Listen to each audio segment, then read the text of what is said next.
66% of United States residents' public water is fluoridated. It is known to have tremendous effects on bone cancer, joint problems, bone weakness, lowered estrogen and testosterone levels, and dental fluorosis, which is yellowing of the teeth and pitting in the enamel.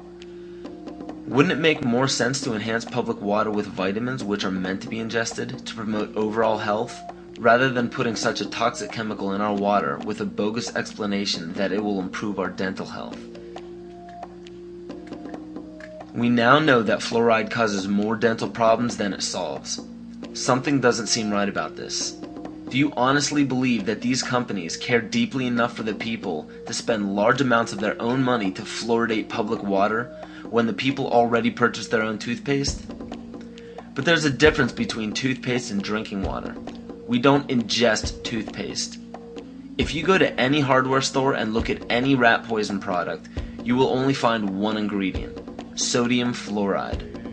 It is the most toxic ionic molecule outside of potassium dichromate. Now Dannon, along with other companies, have begun fluoridating bottled water. It is becoming increasingly difficult to get away from. And the fact that fluoride is also used in many prescription antidepressants shows that it eliminates aggression and motivation in people. Fluoride, to my knowledge as a physician, has absolutely no biological benefit whatsoever.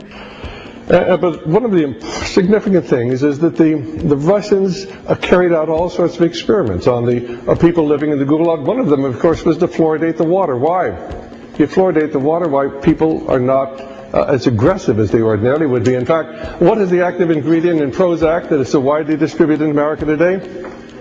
Why, it's a fluoride compound.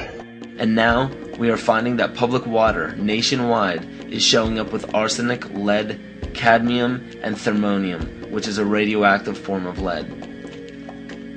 Cancer, lowered sex drive, birth defects, sedation, and brain defects.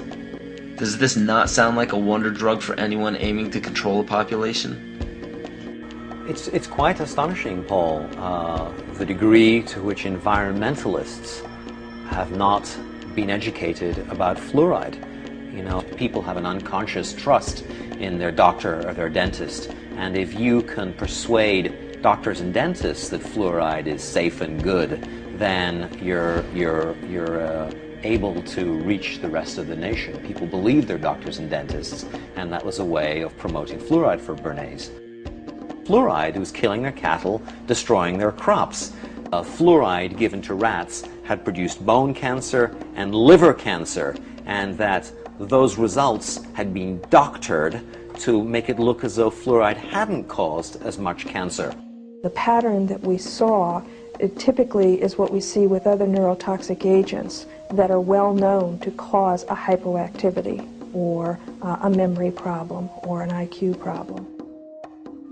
When I first presented the results of these studies, one of the individuals sitting and listening to the results, he says, "Do you have any idea what you're saying?"